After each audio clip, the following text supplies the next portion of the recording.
she did what she did, but she was very good in math and reading and stuff like that.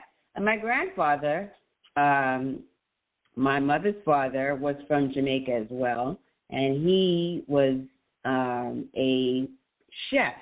My grandmother was a pastry chef, and he was a real chef, traveling the world.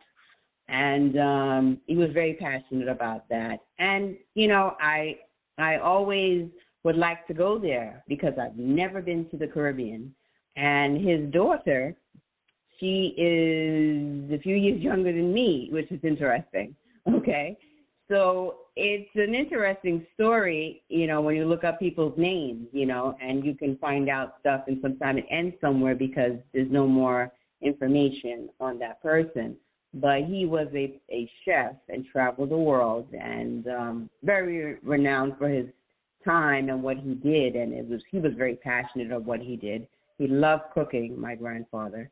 And so I came from two people that love cooking. My grandmother is a pastry chef, so she's the tarts and the sweets, and he's the cooking, the real deal of the, you know, house and stuff like that. So it was a very interesting upbringing because I was born and raised here in the U.S. and having the parents from two different parts of regions of the West Indies. So I came from a rich background. So you are the first generation American born in... Yes, I am. Wow. How about that? And you're in your 40s, right? It's so funny. Right? Sometimes people think that I am like, I was born there. And I'm like, no, I was not. I don't even know what it looks like, you know? And they're like, you never been? No, I've never been to the Caribbean. I'm sorry. Yes, I have been, but I've never been to Jamaica. I've been to Florida when I was the teeny tot of a teenager, and I didn't like it because it was very hot. And then we went to, my family, my dad's brother and my aunt, we went to Nassau, and we went to Bahamas. So I got to see what it was. It was nice over there. I thought it was beautiful. I would live there rather than not here. Well, so I live in Florida. Yes, I know. You know, in the Panhandle now, closer to, I'm at near Pensacola's, just across the bridge. They just opened up again. We had during a hurricane. Of course, I'm back in hurricane season again, so everybody pray for us here. But Pensacola Naval Air Station, I was in the Navy, and I've been all over, but I did get to go to Nassau in the Bahamas, and I loved it down there. But in 2017, I had to spend a few months in Tampa, roughly 3 to 6 months, back and forth for up till my daughter passed due to her cancer. But, you know, now that I've lost my husband and my daughter, we all have stories to tell. And me being like a fifth generation from Europe, both sides, Liverpool, England was Bolton on my mother's side. My dad was Thurmond, and they came over to the Carolinas and bit the railroad through Ripley, Mississippi. And then his father moved over to Monroe, Louisiana, where I was born. And I was born the day after Christmas, 51. So I'm a Capricorn with Aquarian rising in astrology, which I didn't learn about astrology until the early, 70s, and I got into my tarot card reading. But I was raised Latter-day Saint from May 12th, 1972, Houston, Texas, where my mother had divorced my dad in Monroe and moved to Houston. So my path goes from Monroe, Louisiana to Houston, Texas, and then to Birmingham, University of Alabama, where I went to college there and worked at, what do they call it, Southern Living Magazine, Decorating Craft Ideas. So how many jobs and how many places have you lived? Because this is important for women to realize. A lot of us can go all over, but it really depended on my family and my jobs and how we live. And it was easier. It didn't seem any easier when I was young, but people today feel like we had it easy. And they talk like, well, that was back during time when your parents wanted better for you. But my mother was born in 1932, and apparently they had Hitler and then the Korean War. And so by the time they got through high school in Washita Parish along the Washita River in Monroe, Louisiana, she went to homemaking, and she only strove to be she just wanted to be a housewife. They talked in the early 50s, late 40s and early 50s of being the perfect woman, stay at home and wore big dresses and aprons and cooked all day and had children. But then my dad, after her father died and left her money to build a house, that they built a house, and my dad told her she was going to have to go to work to pay for all the furniture she was buying. So she did. And my life, her mother worked as a PBX operator, and her mother was a school teacher, and then all my relatives worked at like Northeast Louisiana and the high schools. They all became teachers. But I've got other relatives that moved out to Portland, Oregon, and started a big company, retail, the Richmond stores, RICHMAN. So do you have brothers and sisters? And I would like to know where they live. Oh, they live. They're in Brooklyn. What's going on in the background? Can you mute that? I said they're in the city, New York City. Hold on.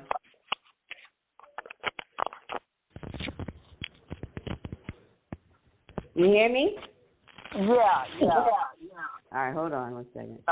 If you're sitting in front of a computer, you'll have to turn it down. Yeah, they're in Brooklyn. Okay. Oh, there's one thing about working on radio is you have to have quiet and be in a room by yourself. Huh? Are you on a cell phone? Yeah. Okay. Can you move? Are you near something electronic? What happened?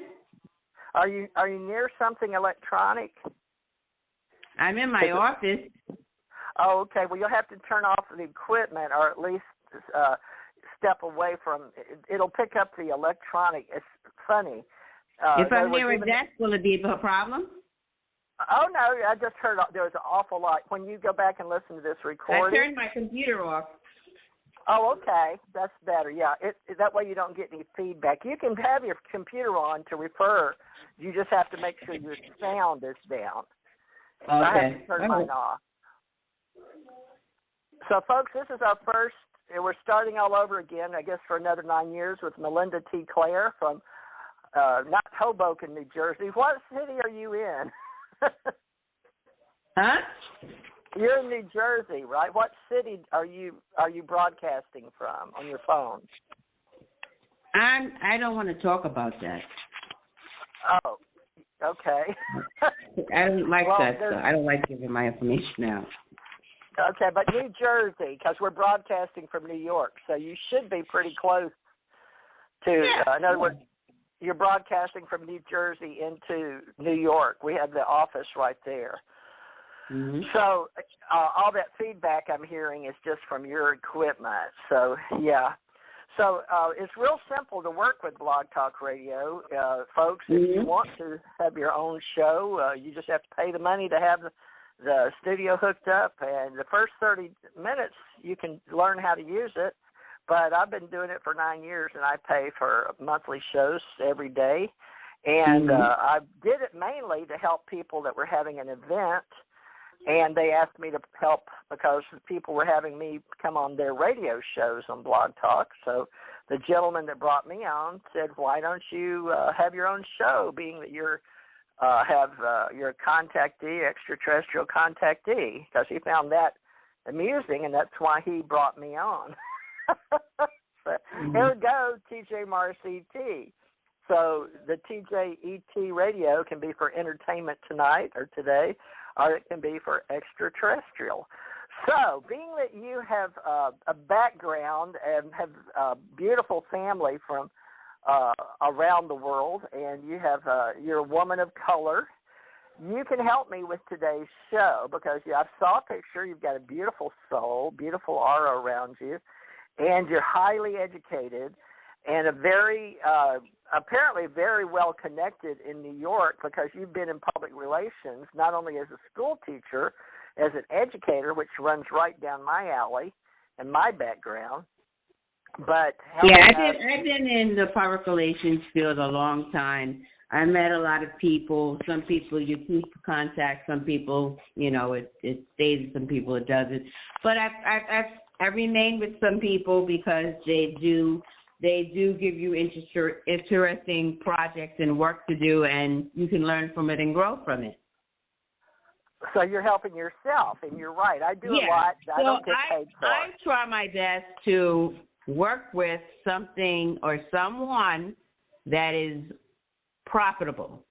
So whether it's profitable in the sense that they're going to get notoriety in a buzz feed, somebody's going to say, well, we want them to come on our show, and then I'll go and write about them. I'm a writer. I love to do publicity like that, okay?